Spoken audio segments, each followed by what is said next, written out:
just to give you a sense of where Haiti is. So here's Florida, here's the Caribbean, here's the DR, here's Haiti. And so understand that, Christopher Columbus sailed the ocean blue, there it is, and this is the first place they landed in Hispaniola. Haiti and the DR were both slave ports. Haiti was controlled by the French. Haiti was an incredibly profitable colony of the French. Produced something like 2/3 of the world's sugar back in the 18th century. Haiti produced just so much, was so incredibly profitable. And the French just brought slaves in, and they would bring slaves in after slaves, and work them to death. And it was cheaper to bring more slaves from Africa, more Africans in, and work them to death than it was to create a system that was equitable or provided some kind of basic standard of living for those people. And so it was really a horrible situation. What happened with the slaves in Haiti is they finally overthrew the French. And they established the first black colony in the world. Not the Western world, in the world. It was the first black nation in the world. So all the other slave-owning nations decided, well, we can't have that. So this is, at the turn of the 19th century, so like 1802. They decided, well, we're going to have an embargo around Haiti. We're just going to force them into immiseration, right? Because Haitians did what the founding fathers did here in this country. They threw off the shackles of freedom, the oppression of the English, and said, we don't need you oppressing us. We're going to establish our own life here, and we've been worked to death. The average life expectancy for a slave was between like 5 and 7 years. So that's what I mean, worked to death. I mean, just horrific conditions. If you can imagine the worst conditions of slavery in the Western world, Haiti represented that. So the slaves win, they overthrow the slave masters, and they follow the founding fathers of the United States. But we said, we can't have that because we still have slavery. You can't have slaves all around the world thinking they can just overthrow their masters and start their own countries. So then we crushed Haiti. And we continued to crush Haiti for the past 200 years. But that's where Haiti is. Next slide. So in Haiti, in the U.S., life expectancy is 79 right now. In Haiti, it's about 64. GDP per capita is about $100 per person in Haiti per month. $100 per month. So that's what you're living on average, right? And in the United States, it's $64,000 on average. So it's really poor. Haiti's tough. And things are expensive in Haiti. A little bag of like a half liter of rice of white rice would be like 70 cents, 80 cents. So, you think about living on $3 a day, which is basically what that is. I mean, it's really, really difficult. Okay, so life is very hard. Okay, next slide. So, a bunch of Haitians, starting right after the earthquake in 2010, many Haitians left. They got on flights and they saved money, got on flights and went to South America. Went to Brazil, went to Chile, went to Argentina, went to different places, and started living on the margins of society, but they were able to find jobs because those economies were doing okay, and so they found jobs. Life was better than in Haiti. But over time, things got really, really difficult.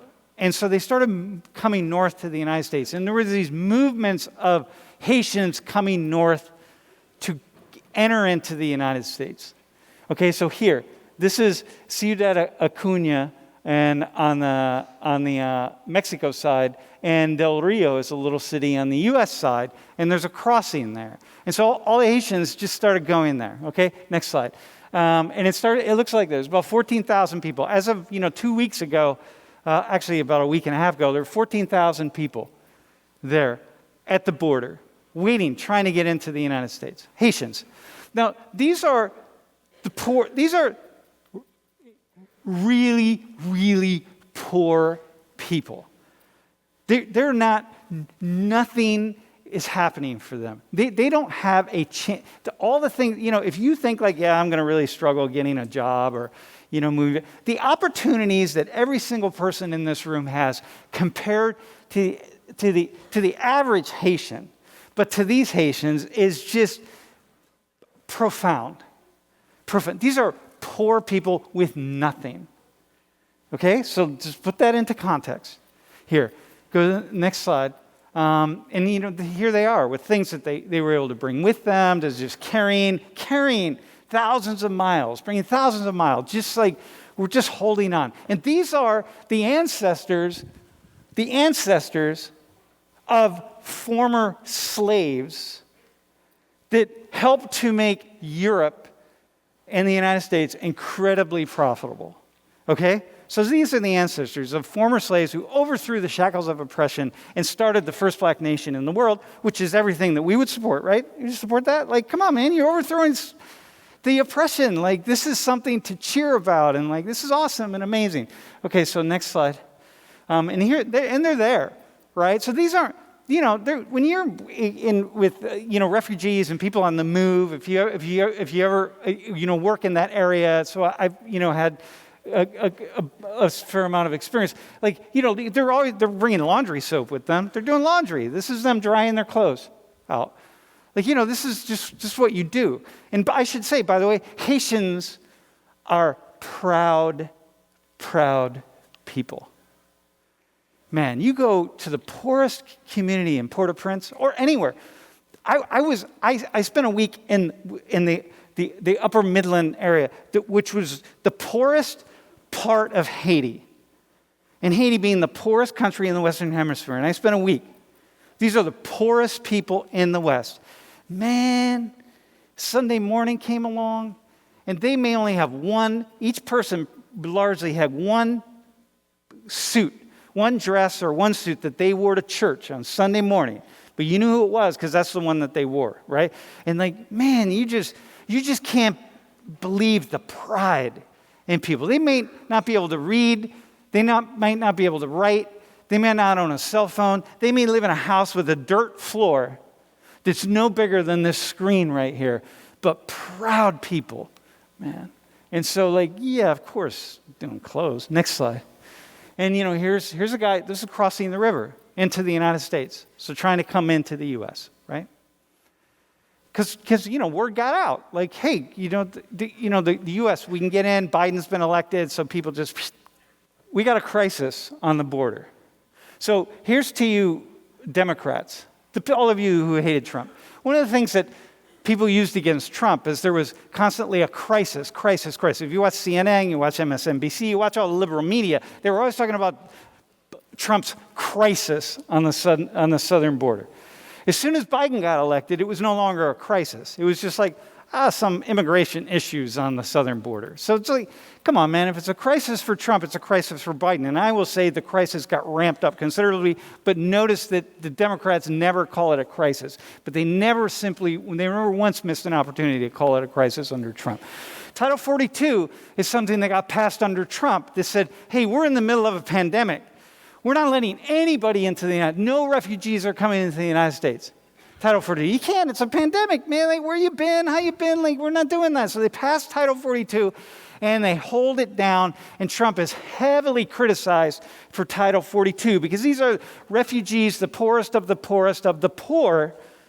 How can you turn your backs on them?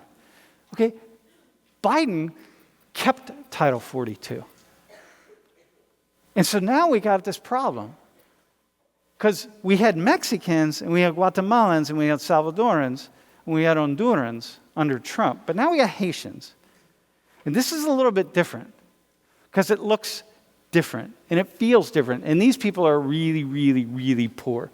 La migra, immigration, they use horses on the border.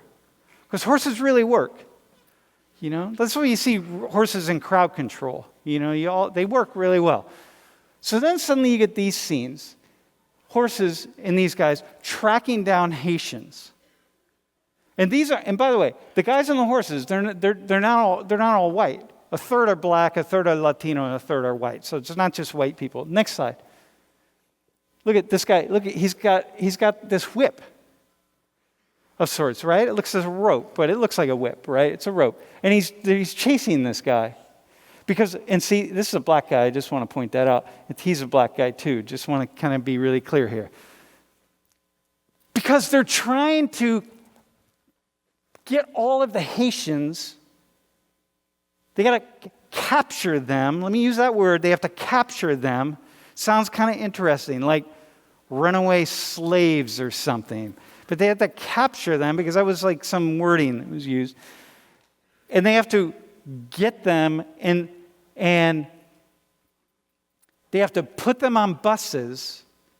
And ultimately, they're going to put them on airplanes. And they're going to fly them back to Haiti. This is Biden's policy now, right? Now, Trump didn't have to do that because Trump could just send people back to Guatemala or Honduras or Mexico or whatever. But you can't. The only way to get to Haiti is to fly people. So the Biden administration charters all these airplanes. They put Haitians on. Haitians had no idea where they were going. Haitians thought they might be going to the United States. They might be going here, they might be going there. And suddenly they land in Port-au-Prince. And Haitians are like, what's this? And they're going back to Haiti. It's like, oh my God. Right? Oh my God. And Biden says, someone's going to pay for this. Meaning like, all these guys, right? And the policy of using horses and stuff to track people down. And I'm like, Biden, how about you're going to pay? If this was Trump, all you people that don't like Trump, if this had been Trump in power, these were Trump's people. This was Trump's policy. Everything would be Trump. But now it's Biden. And suddenly Biden's not responsible. So first off, for you liberal Democrat Biden people or anti-Trump people, keep that in mind. If this was Trump, you'd blame it all on Trump. But now it's Biden, so you don't. Now it's like, well, we got a bit of a problem here, and I'm not sure what we're going to do about it, and So here's an engraving from 1830. So I've seen a bunch of these, right?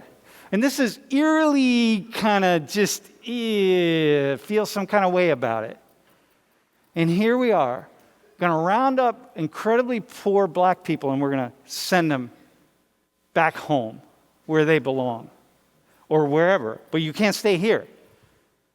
You can't stay here in this Christian nation where, our God has directed us to look out for people like Haitians, because, when God says, you need to treat the poor among you with respect and love and help them, I think probably at the top of his list would be Haitians or her list.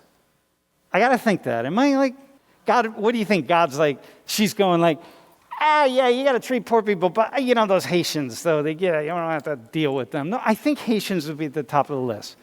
So now we got to have an issue here. What do we do? So what do we do? So we go back to that slide of how many people would permanently leave their home if they could, and how many people would like to come to the United States, and there's 10 million people in Haiti. You all are going to come up with some questions for Ernso, okay? And I'm going to tell you who Ernso is. So first off, he's my friend. I mean, he's a dear, dear friend of mine. Ernso is a businessman who creates jobs. He works right where people are. He's created thousands and thousands of jobs in Haiti. He was in the United States when things really blew up in the late 1980s, went back to Haiti, realized, I got to go back to Haiti. Born and raised in Haiti, came to the U.S. to go to school, went to school, got his engineering degree, stayed here for a hot minute, and then just said, I got to go back to Haiti because I got to help my people. I want you to have a conversation with Ernso. I want you, the three of you, to try to resolve what we should do with the Haitians, okay? And don't follow Ernso. You got to follow yourself. Like, what do you do? Because you got 14,000, there's another 14,000 and another 14,000 and probably about 4 million who, if we said, yep, here's a charter flight to the United States, probably 4 or 5 million Haitians would be on it. Hey, so listen, Ernso, I'm gonna show those photos that you sent to me, okay? I want you to say what's happening here. So the first one is the woman, the young girl who's looks like she's standing in the doorway of a house. Oh yeah, that's her home. Yes. It's a makeshift home. Mm-hmm. That's a home that they make after the earthquake, using some of the stuff that they have, the sheet metal that the house crumbled. They use sheet metal to build that house to stay. Okay. And so when I'm thinking about a lot of the people who are at the border of the United States trying to come in, and a lot of them are living in homes like this. Well, these people right now, yeah, they came from, some of them come from Chile. They traveled about 8 or 9 countries to be at the border. Yep. Matter of fact, this morning I met a woman that they sent back from there. Yeah. Maybe not in this situation, but they live similarly because they are poor people. But they got the money for them to travel, looking for a better place a better life for the families. Okay, so some women, some of the people, they even say they will go back because the weather, Haiti is so bad right now as far as insecurity, kidnapping, killing. They will die again. If they stay here, they're going to die. They better try it again, trying to see if they can make it. So the idea is there's people are saying, hey, I'm going to die here in Haiti, so I might as well die trying to get into the United States. Definitely. They know if they finally get to the U.S., they would make it. They have a better life for them for the future. So, okay, so I'm going to ask you, questions. Like, what questions do you have for Ernso about, like, when you're thinking about what we're going to do? So someone's saying, like, I'd rather die trying to get into the United States than staying here. Like, what comes up for you? Go ahead, see. I guess, like, miserable conditions where people don't really have a choice. Here, hang on. Yeah, I guess miserable conditions where people don't really have a choice. And yeah, it's a terrible situation where people don't have any hope left. Okay, but what? But put a but in there. Because the but is, okay, so you have these Haitians, but then you have people in Guatemala, and you have people here, and you have people there, and you got other people. You're from India, you're from Mumbai? Yes. Okay, so how many people in Mumbai, man? Mumbai, 19 million people. Yeah, and how many are living like that? And how many would say, like, yeah, I got to get out of there? Major part of the population. Yeah. So now what? So what's the but? See, everybody, like, what's the but? It's really easy to sit back. So, Ernso, it's like easy to sit back and say, hey, this is really terrible. This is a terrible situation. Oh my gosh. But let's see your policymaker, right? You're Biden. And you got to decide what you're going to do with Haitians. Do you let him in? Do you not let him in? And if you let them in, then you know you're going to get another 14,000 that are coming up. And what do you do? What do you do if you're Biden? Rachel. I think the main issue right now is, especially with all the people at the border, is we also have to consider like how many people we already have homeless in this country. Yeah. But also with COVID, like we learned how easily we can whip up like, outside eating areas. And like all throughout New York, we had like these little like wooden boxes set up so that people could sit outside so like restaurants can still stay open. So like we know how quickly we can make like temporary housing. I think like we should at least try to give the people on the border like some kind of temporary housing, but I'm not sure what we can do with getting them into the country, especially with the problems we already have with like homelessness here. Okay, so temporary housing for how long? In perpetuity? Like basically for forever? Like I don't really have an answer to that, honestly. Okay, good. Because like there's so many things that like in this country that we look down upon and ignore, and I feel like people outside of the border is one of those things that like so many people just completely ignore.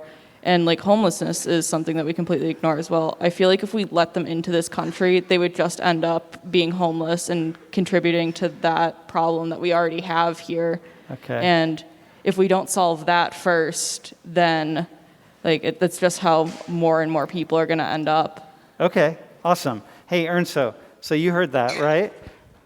I hear that. All right, what's your response? So pastor, put on your Pastor Jean-Louis hat.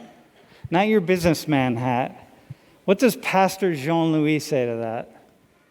Well, awesome. I would say sometimes you have to be in somebody's shoes to understand that person.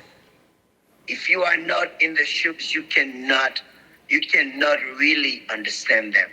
If you know you're gonna die, if you know you're gonna die, you know on the other side there's life. And I'm here in hell, and here is paradise over there. If I can make it, I'm gonna have a better life. You can walk the street of New York or Chicago or Miami. You will not find one homeless Haitian anywhere. In Chicago, in New York, in Brooklyn, in Florida.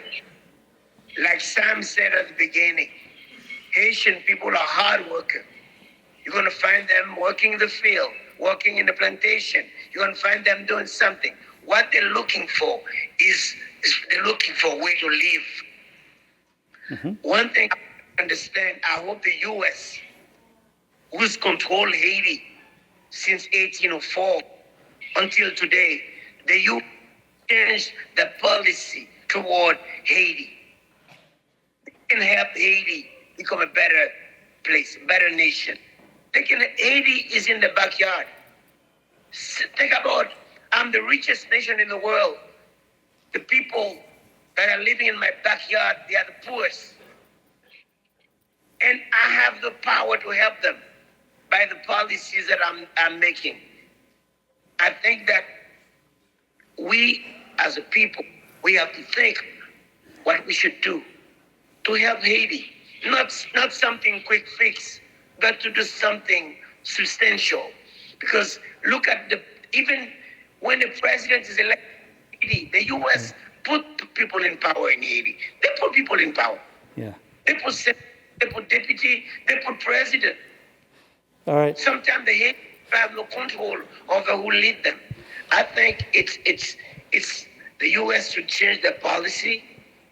President Biden should look into it. Okay. How can we have a policy to help the Haitian people All right. stay home?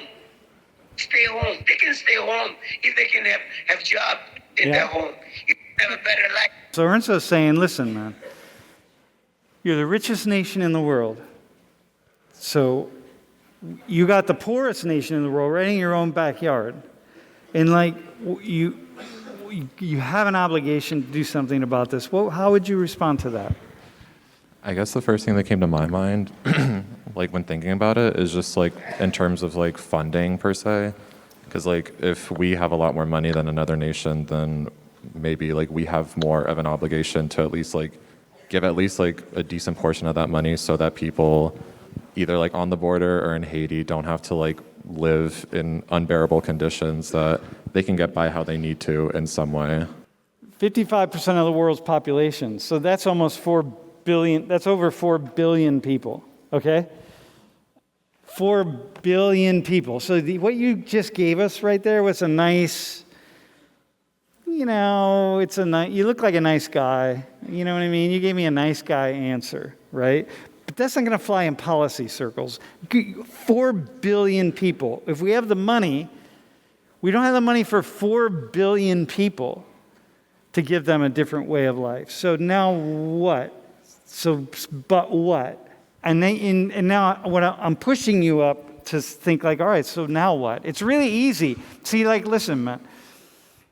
It's really easy to be a liberal and be like, yes, we should help people. Yes, I support helping people. Right? And I'm even conservative liberals. So it doesn't matter. It's easy to have that idea. I guess the only other thing that comes to my mind is like if at least half the population is in terms unbearable, then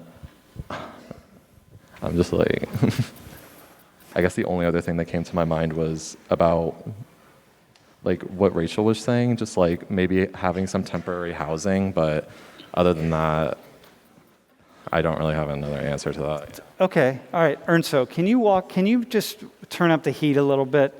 Tell us what being poor in Haiti looks like. If you live in the U.S., you never travel in any third world countries, and not any third world, but to the poorest nation in the world. Go into the slum of Port-au-Prince, where people are living with no hope for tomorrow. What are they eating? Just Like, for a dollar a day. what are, Some people don't have a dollar a day, Sam.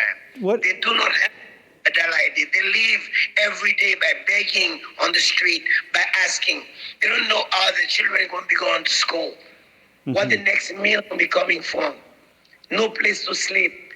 It's hot, mosquitoes, no electricity, no water, living in the mud, living in the worst place. You're living with animals, with pigs, and I mean, it is unbelievable. When I'm talking about poverty, I'm not talking about living on a dollar a day. Somebody who have a dollar a day in Haiti, I would even, that person have something coming. But some people who have nothing coming at all. When we go help people, we give them food for one day, but we don't know. They don't know where the next meal coming from. Sometimes they go to sleep with a piece of salt under the tongue. They don't even know where the next meal is coming. I mean, talking about poor, if you are living here, you know there's a chance to cross the border. Even though you might die on the road, you might take that chance. You could take, because you are living in hell. Nobody can even understand that.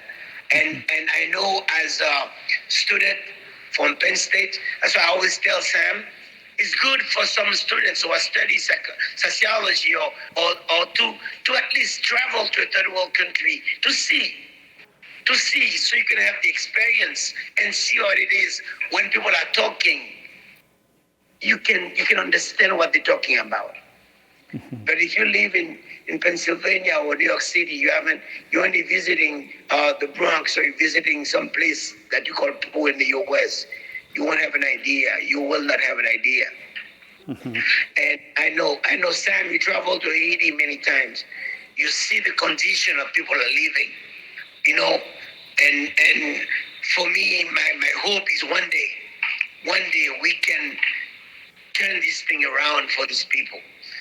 But to do it, we need other policies.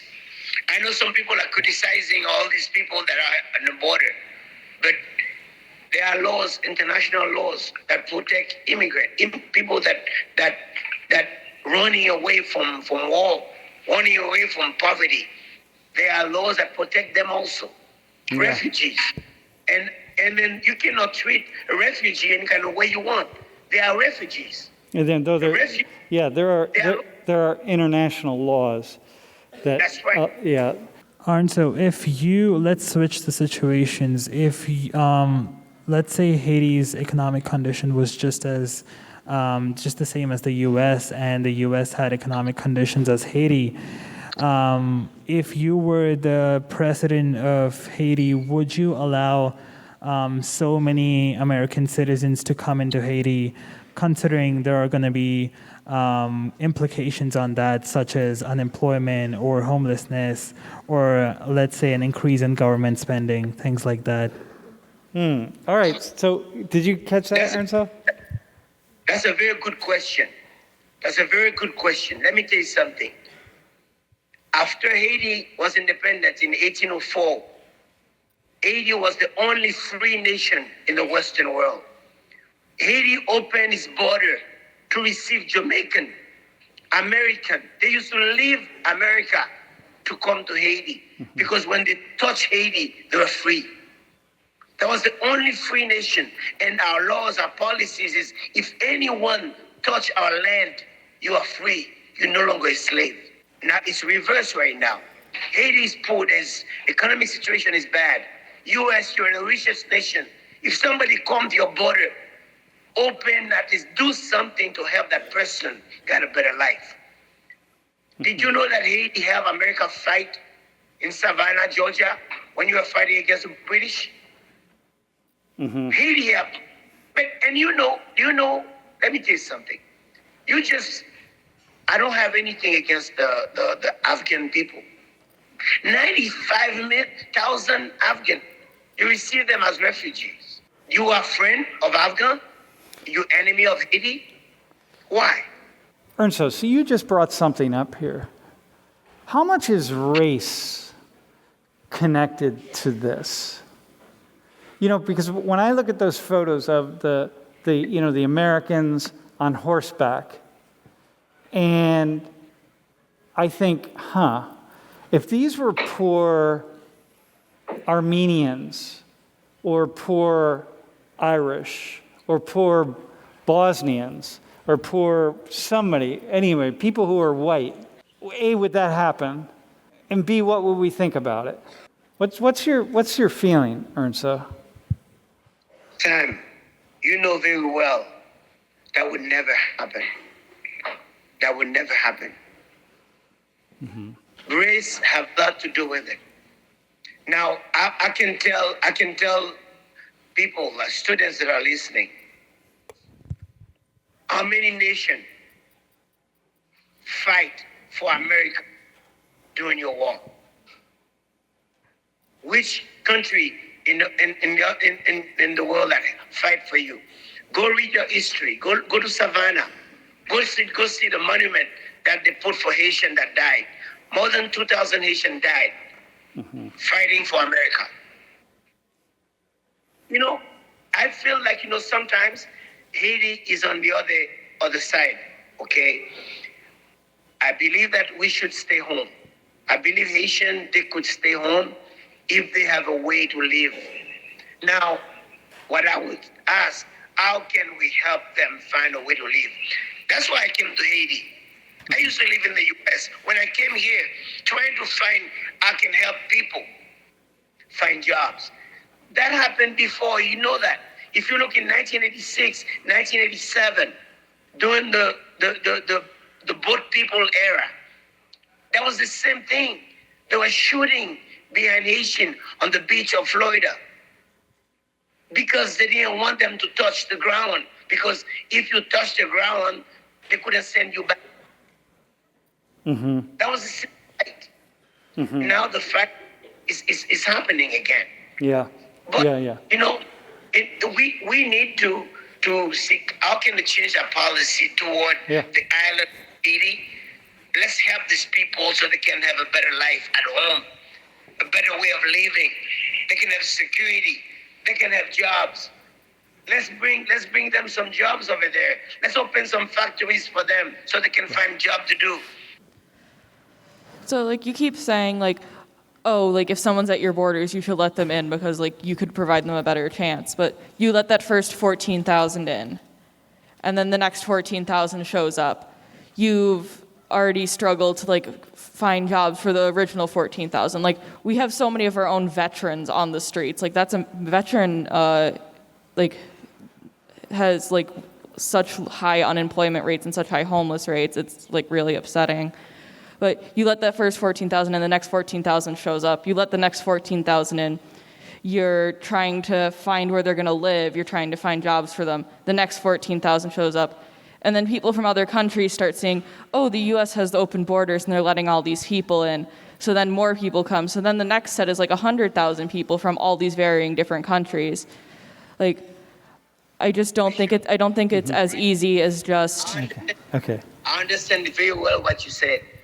You should not let anybody in. You should have a policy that do not let people in your place.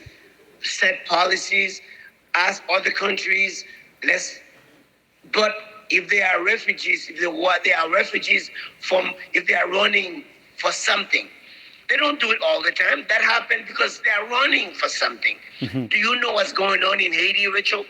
Do you know what's going on in Haiti right now during the past 3 years? Hang on, Ernst. So that's a good question. Haiti's news? Yeah. Do you know how many people dying every day? Wait, hang on 1 second, Ernst. So yeah. I vaguely know what's going on in Haiti right now. I've seen it in the news here and there, but it's not being covered very well, if I'm being honest. So this is Ernst. So Rachel, you're asking an awesome question because this is the question that you just put to words what so many Americans have, right? And so Ernst, this is what people think. This is what, of course, because this is just the dominant paradigm, and of course there's a truth to it, right? So Ernst, how do you respond as both Ernso the businessman and Ernso the Christian? Well, the businessman create job in Haiti for people. Now, let's say they have something in America where they're gonna say, well, let's bring job to Haiti. Let's help the Haitian create job. Let's change our policy, our economic policy. Let's invest in Haiti. Let's do something so we can create massive job for people over here. We don't want them to come over there because if anyone, Rachel, you're not in their place. Mm-hmm. If you right now you are hungry, very hungry, nothing to eat, you cannot do anything. You will take your chance if you know if you go somewhere it's gonna be better for you. Even take your chance and steal food. You would take even though you know they can kill you, they could kill you. You could take your chance. It's a question of life and death for these people. Mm-hmm. Now, let's stop it at home. I used to live in the US. I came to Haiti because I know that my voice only is not enough. There are many Haitians that come and create jobs. I create more than 10,000 jobs, but it's not enough. It's not enough. We have a lot of people that need something to do. And when I mean poor, Haiti is poor, Rachel. I invite you to come and visit. You can walk around, you can see with your own eyes, and then you can talk. Yeah. And because I know it is true. We cannot open our border for people to come, but you should set in place. Sometimes when there's an emergency, when there is humanitarian or things happening, just like what's going on right now in Afghanistan. Yeah. Or that if there's your country is in war. But when the country is not in war, when there's peace, when things are going smooth, people don't do that. Right now is the condition of Haiti that push them away to do that. I think what you just said about what we see are crises. And when there's a crisis, it's really a time to act. You know, right now in Haiti, things are particularly problematic. So they were stable for a while. They were really unstable and then stable for a while, and now just incredibly unstable. And then they'll get stable again. And so the question becomes like, when do you just step in to say, hey, we need to just address these things in times of deep instability? People can come down to eucalyptus and spend a week with you, right? What will they see? Well, they can see firsthand Haiti. They could see how the people are living. They can visit. They can see what poverty is all about. At least they won't taste it, but they can see it. And what will in 30 seconds, tell my class what they would learn about themselves. They would cherish what they have right now in America. They would see how lucky they are.